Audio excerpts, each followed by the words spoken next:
درود بر شما جناب آقای ناصری. بریم سراغ بفرم. بعد از جنگ 12 روزه هواپیماهایی که ایران تهیه کرد، احمد، سخو. البته ابتداش رو شما شروع کنید که از چه تاریخی یا از کی در واقع درخواست داشتیم، ما چجوری تحویل گرفتیم، چند فرمانده قبل از گرفتن آیا خلبانهای ما به جهت آموزش رفتن اونجا یا نرفتن یا قراره برن، یا اینکه هواپیماهای حتی سخو بالاتر از سخو 35 اگر چیزی هستش، دونه دونه بفرمایید تا برسیم به در واقع چی. شنونده این والا بفرمایید. پرنده های میگ و سخو که دیگه تحویلش از اوایل سال 69 به کشور شروع شده بود. حالا اون موقع ما خواست خدا بود، بیشتر لطف خدا بود. شوروی سابق در اواخر حیاتش بود، وضعیت فاجعه بار اقتصادی که گورباچف به وجود آورده بود. خیلی از این پرنده های گرون قیمت رو ما مفت خریداری کردیم، این حجم زیاد پرنده رو. مثلا هواپیمایی مثل سخوی 24 رو ما فکر کنیم هر فروندش رو گرفتیم زورکی، بسته به مدل از 6 میلیون دلار تا 10 میلیون دلار، یعنی مفت صاحب شد. یا هواپیمایی مثل میگ 29 رو 5-6 میلیون دلار شاید ما بابت هر فروندش پول نداده باشیم اون موقع. یعنی انقدر وضعیت خراب بود. یا هواپیمای سخوی 25 رو 4-5 میلیون دلار ما بعضا خریدیم. یا هواپیماهایی مثل سخوی 27 و میگ 31 که جای خود داشتن، یا ایلوشین و آنتونوف یا بالگردهای میل. یعنی خدا به ما یه فرصتی داد، تونستیم از این فرصت به نحو احسن استفاده کنیم، کلی پرنده نوع جدید و بروز خریداری کنیم به قیمت مفت، حتی بعد از فروپاشی شوروی سابق. این نیک هایی که فرمودید، سخوهایی که فرمودید که قبل از انقلاب، میگم قبل از انقلاب، قبل از جنگ، حتی در زمان گورباچوف تا به قبل از این جنگ 12 روزه منظورم ازش تهیه شد، مزیت‌هاش نسبت به مزیتی نسبت به هواپیماهای امریکایی داره یا نداره؟ پرنده های روسی به لحاظ ساختار طراحی و ساخت، مثلا استرکچر، سازه بال و بدنه، فلپ ها، سکان ها، استابلایز ها، تا برسه به ساختار طراحی ایرودینامیک، هیدرولیک، مکانیک، متالورژی، وایرینگ و کابلینگ، تا موتور، رانش موتور، سرعت و قدرت مانور، چابکی، چالاکی، داگفایت، توان تحمل جی لیمیت، شتاب گرفتن خیلی سریع، قابلیت رسیدن به حالت سوپر کروز یا انجام مانورپذیری های خیلی خاص، یا شیب‌های خیلی تند و سریع که میتونن انجام بدن، سقف پروازی بالاتر، سرعت بیشتر، رادار پرقدرت‌تر، تا تسلیحات رزم هوایی برد بلندتر. کلا تنوع تسلیحاتی که دارن، اینها نسبت به پرنده‌های غربی بسیار قوی‌تر طراحی شدن و زمین تا آسمون با پرنده‌های غربی طبیعیه که متفاوت هستن. به همین دلیلم بود که ما بعد از پایان جنگ تحمیلی 8 ساله، از اونجا که تجربه 8 سال درگیری با پرنده‌های عمدتاً روسی ارتش صدام رو داشتیم، به پرنده‌های روسی علاقه‌مند شدیم و دنبال به دست آوردن این پرنده‌ها بودیم. بعد از پایان جنگ تحمیلی و خروج ایران از سردی روابط با شوروی، ما از فرصت اواخر حیات شوروی سابق استفاده کردیم و کلی هواپیمای جدید، مدرن و بروز رو به قیمت خیلی مفت صاحب شدیم، خریداری کردیم. در حجم بسیار زیاد هم خریداری کردیم و وارد کشور کردیم. منتها از همون ابتدای بعد به ورود به کشور متاسفانه به دلیل غفلت‌ها و سهل انگاری‌هایی که شد، به خصوص از جانب دولت لیبرال تکنوکرات آقای هاشمی که متاسفانه بحث امنیت ملی کشور رو همواره ایشون و دوستان و تفکر ایشون وجه المصالحه منافع جریانی و حزبی و باندی و خویشاوندی خودشون و همچنین دشمن قرار میدند.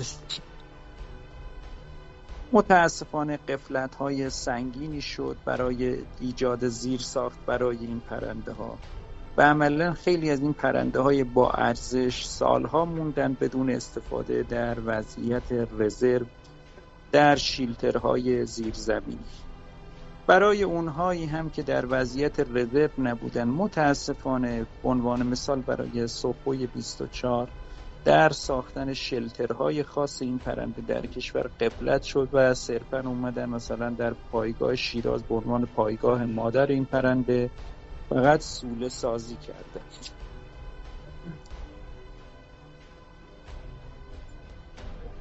یه در زمان آقای شمخانی هم که چقدر پرنده خریدیم از روس‌ها، از ذخایر ارتش روسیه به خصوص به شکل مازاد وارد کشور کردیم فراوان، ولی باز در بحث زیرساخت‌ها، از زیرساخت نیروی انسانی تا زیرساخت‌های تعمیرات و نگهداری و پشتیبانی غفلت شد در کشور. در زمان آقای نجار و آقای وحیدی هم باز همین داستان‌ها رو داشتیم. در یک دهه گذشته هم همین مصیبت‌ها رو ما کماکان داشتیم.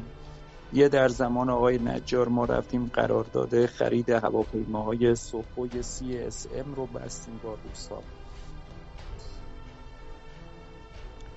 و از اواخر دهه 80 شمسی و اوایل دهه 90 شمسی ما اولین گروه از خلبانان پرسنل فنی و عملیاتی با تجربه رو فرستادیم کشور روسیه برای طی دوره پرنده‌های سوخوی 30 و سوخوی 35 آموز که بخش اول بیش از 100 نفر خلبان بودن در کنار افسران عملیاتی و پرسنل فنی با تجربه که عمدتاً رفتن دنبال طی دوره آموزش‌های خاص پرنده سوخوی CSM به دلیل 2 نفره بودن.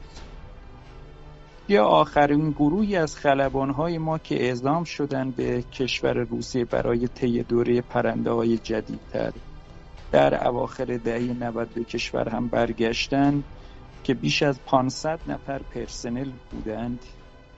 اینها همه نشون داد تا حدی ما بحث زیرساخت نیروی انسانی رو هم اومدیم بهش واقف شده بودیم، یه کارهایی کرده بودیم، ولی در بحث زیرساخت‌های مربوط به زیرساخت‌های تعمیرات و نگهداری و پشتیبانی در پایگاه‌های خط مقدم و گسترش پایگاه‌های هواییمون متاسفانه غفلت‌های خیلی خطرناکی در کشور انجام دادیم. چرا؟ چون که تمام بحثمون رو عمدتاً گذاشتیم روی مخصوصاً بحث پهپاد و از بحث پدافند هواپاییمون متاسفانه غفلت کردیم و همین هم باعث اشتباه محاسباتی خطرناک دشمن شد و دشمن رو به این یقین رسون که انگار ما اصلا نیروی هوایی نداریم، مثلا هواپیمایی نداریم و راحت میاد به ایران حمله میکنه و کار نظام رو یکسره خواهد کرد. خب جناب آقای ناصری، مزیت‌ها فراموش نکنید. جنگنده هایی که گرفتیم مزیتی نسبت به جنگنده های امریکایی داشتن یا نداشتن در دوره خودشون؟ بله داشتن. به لحاظ ببینید عمر سازه بال و بدن استرکچر تا برسه به قابلیت های مانوری، چابکی، چالاکی، داکفایت، جی لیمید، موتور، رانش موتور از رانش خشک، رانش با پسسوز، بیشترین میزان رانش با پسسوز، عمر موتور و قطعاتش، کیفیت توان انجام پرواز و رزم در هر گونه شرایط جوی و آب و هوایی و همچنین برد و مداومت پروازی بیشتر با اتکا به سوخت داخلی، مصرف سوخت کمتر و بهینه‌تر، تسلیحات برد بلند، رادارهای پرقدرت، اینها همه مزیت‌های بسیار بالای پرنده‌های روسی هستند نسبت به پرنده‌های غربی. پرنده‌های غربی متاسفانه پرنده‌هایی هستند که ظریف‌کاری بسیاری فقط دارند و در عمل هم هزینه‌های تعمیرات و نگهداری بالایی رو هم روی دست خریداران و اپراتورهاشون میذارن همواره. اما اون ویژگی‌های قابل قیاسی که باید داشته باشن نسبت پرنده‌های روسی به لحاظ استراکچر، ایرودینامیک، هیدرولیک، مکانیک، متالورژی، موتور، توان رزم، بقاپذیری در میدان نبرد، برد و مداومت پروازی با اتکا سوخت داخلی، سقف پروازی، سرعت و قدرت مانور، توان رزمی بالاتر، رادار پیشرفته‌تر و دوربردتر. کلا رادار دوربرد و نمیدونم تنوع تسلیحاتی متاسفانه هواپیمای غربی خیلی ضعیف هست. هواپیمای غربی غالباً پرنده‌های رزمیشون غالباً پرنده‌های کوتاه‌برد طراحی و ساخته شدن و شما این رو می‌بینید که یکسره یا به پشتیبانی تانکر سوخترسان احتیاج دارن یا به در کنار تانکر سوخترسان نیازمند به پشتیبانی توسط آواکس هستند. بله ممنون و یعنی متشکرم. هزینه‌های F-35 تعمیرات و هستش. نگهداری و پشتیبانی و آموزش بسیار سنگینی هم پرنده‌های غربی دارن نسبت به همتایان شرقی. بله ممنون جناب آقای ناصری. نمونهش F-35 هستش که برای پرواز از اسرائیل به رسیدن و به ایران و عملیات و برگشتن قطعا بایستی قبل از ورود به ایران سوختگیری لازم رو داشته باشه که بتونه وارد خاک چندین کشورمون بار بشه باید و سوختگیری کنه. بله ولی سخوهایی که ما گرفتیم 35 قابلیت پرواز یک سره رو داره که مستقیم از ایران پرواز کنه و عملیاتش رو در اسرائیل انجام بده و برگرده بدون سوختگیری. این یکی از مزیت‌های سخو 35 هستش. درود بر شما. یکی از دوستان، نه چند تا از دوستان، من اینا رو نمیدونم تو کدوم بخش اعلام بکنیم ولی ترجیحاً اینجا اعلام کنم بهتره. صحبتشون اینه که چرا پس بعضی از تحلیلگرها میگن ما 35 نزدیم ولی جناب آقای ناصری میگن زدیم.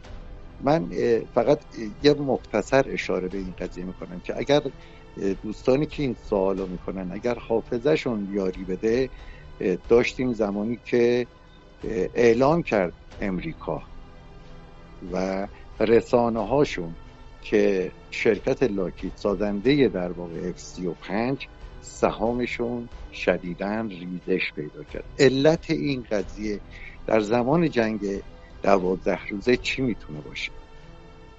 بعد از اینکه هواپیماهای 35شون داخل ایران مورد اصابت قرار گرفت، نه یک دونه، چون برای اولین بار در یک جنگ واقعی وارد شده بودن، قبلا مثلا سقوط داشتن در ناو هواپیمابر فلان زمان لندینگ سقوط کردن داخل آب، ولی در اولین عملیات در واقع رسمی و در واقع رسانه‌ای در سطح جهانی وارد عملیات شدن و داخل خاک کشور زده شدن و این زده شدن عاملی شد که در واقع سهام این شرکت لاکهید که سازنده 35 هست ریزش کنه. اگر باز 2 مرتبه حافظتون اگر یاری کنه، در همون مقطع هند یکی از کشورهایی که سفارش داده بود سفارش خودشو کنسل کرد. ترکیه یکی از کشورهایی بود که سفارش داده بود کنسل کرد. علت این کنسل ها در واقع زدن این هواپیمای 35 داخل کشور خودمون بود و اون مدرک اصلی یا سند اصلی که دوستان همه به این باور برسن این بود که سهامش در امریکا ریزش پیدا کرد و علتش رو خیلی مضحکانه اعلام کردن که پنتاگون اعلام کرده چون نمیتونه برسه به تولید سفارش دهنده ها و یک حالت راکت شده.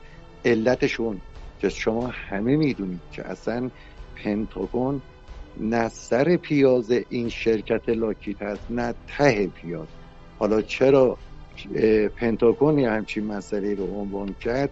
یکی از دلایل توجیه کننده ریزش این سهام اونم به خاطر سقوط ها یا در واقع مورد اصابت قرار گرفتن این هواپیما تو خاک کشور ما بود. این با حکم سند بنده خدمت دوستان اعلام کردم، ولی خب همونطور که قبلا هم عرض کردم هر تحلیلگری بنا به موقعیتش در کشور میتونه اعلام بکنه زدن یا نزدن. شاید اون دوست عزیز، حالا اسم اون تحلیلگر رو نمیبرم که شایبه به وجود نیاد، همسو با نظام هستش و همونطور که نظام اعلام نکرده اون هم میگه نه ما نزدیم. ولی واقعیت قضیه این هستش که ما داریم میبینیم و حتی فیلم شد. اگر دوستان تمایل دارن میتونن کانال جناب آقای جعفری رو رصد کنن، فیلمش هست که زده شده و رو سطح زمین نیروی انتظامی هم بالا سر لاشه اون هواپیما حضور داره و مردم عادی. خب جناب آقای ناصری اگر اجازه بدید ما بریم این به غیر از 35 هایی که حالا اشاره کردید بعد از جنگ 12 روزه، آیا غیر از سقوط 35 سقوط‌های دیگه ای رو گرفتیم یا نگرفتیم تا بریم روی در واقع جنگنده های چین؟ و همینطور در بخش راداری آیا ما در واقع درخواستی داشتیم یا تهیه کردیم الان داخل کشور هست یا نیست؟ نسبت به این قضیه هم که اشاره داشته باشید ممنون میشم. ببینید ما کماکان تحویل هواپیماهای سوخوی 30 و سوخوی 35 بهمون سر جاش بوده، منتها ما در کشور زیرساختی براش فراهم نمی‌کردیم در پایگاه خط مقدم. یعنی هواپیما وارد می‌شدن یه راست می‌رفتن تو شیلترهای زیرزمینی مثل پایگاه‌های عقاب 44. یعنی ما مشکل اصلیمون جنگنده نبود، جنگنده داشتیم ولی ما خودمون استفاده نکردیم. بس که اومدیم همه سرمایه گذاری رو معطوف کردیم صرفا روی پهپاد و نمیدونم ارتقای پرنده های قدیمی تری مثل فانتوم و تامکت و F5 و میراج F1. سر این پرنده های جدید واقعا مون بیکلا. خب این پرنده ها به هر حال زیر ساخت های مهم تعمیرات و نگهداری در پایگاه خط مقدم، مثلا شیلترهای خاص خودشونو میسازن، باید بسازن. مثلا پرنده‌ای مثل هواپیمای سوخوی 30 SMی که ما داریم یا SM2، اینا دهنه بالشون حدود 16 متر، ارتفاع بیش از 6 متر دارن، طول بیش از 22 متر دارن. خب یه چنین پرنده‌ای نیاز بنده به اینه که شیلتری که براش در نظر میگیرن این شیلتر دست کم عرضش 25 متر باشه، طولش هم که بالغ بر 50 متر باشه، 40-50 متر باید طول داشته باشه. ولی کدوم شیلتر رو ما براش در پایگاه خط مقدم اون ساختیم هست؟ یا هواپیمای سوخوی 35 هم که طول حدود 22 متر، ارتفاع 6 متر، تقریبا هم 15 متر دهنه بال داره، اونم یه چنین مشکلاتی داره. خودمون غفلت کردیم، با دست خودمون هم غفلت مرتکب شدیم. هواپیمای سوخوی 27 هم که قبلش وارد کشور کردیم، یه بخش از شوروی سابق خریدیم، بخش دیگرش هم که از روس‌ها خریدیم در دهه 90 و اوایل 1000 جدید. ولی زیر ساختی ما براشون فراهم نکردیم به لحاظ تعمیرات و نگهداری و پشتیبانی به لحاظ مثلا ببین اوورهال آره، ولی زیر ساخت تعمیرات و نگهداری نه. خب جناب ناصری با توجه به مطالب شما و الانم که در واقع چون خبرها میاد میخوام شما تایید بکنید، آیا غیر از سوخو 35 سوخوهای دیگه ای رو به روزتر آیا ما تهیه کردیم گرفتیم ولی من نمیتونم چیزی در این باره بگم. اوکی، بپردازیم به هواپیماهای چه مدل هایی رو گرفتیم از در واقع با توجه باز به فعلا نداشتن جیده، ساخت؟ فعلا فقط جیده سی که برای نهاجا خریداری شده و یک پرنده دفاع نقطه‌ای هم هستش. تعدادش قابل ملاحظه هستش یا نه؟ نه، تعداد، ببینید ساختار استانداردهای قوای هوایی ایران امروزه با استفاده از هر نوع تایپ پروازی رزمی به تعداد کمتر از 80 تا 100 فروند اصلا همخوانی نداره. این اعداد و ارقامی که بیش از 20 سال من دیدم روی ذهن ملت ما جا گرفته، یه عده از ملت جا گرفته، اسم خودشون هم گذاشتن میلیتاریست. مثلا میگن سوخو 24 ما همش 12 تا از شوروی خریدیم، 24 تا از ایران. همه چرت و پرت، اصلا سازگاری نداره استفاده از هواپیما به تعداد محدود و انگشت شمار در ساختار قوای هوایی. خب درود بر شما. در بخش راداری چطور؟ آیا ما بعد از جنگ 12 روزه ارتقا دادیم یا نه؟ ما رادارهای پیشرفته داریم، ولی همون رادار خودش نیازمند به مراقبت داره. برای مراقبت از رادار فقط نمیان رینگ پدافند هوایی مستقر کنن، همون رینگ پدافند هوایی نیاز به تأمین پوشش هوایی توسط پدافند هواپایه داره.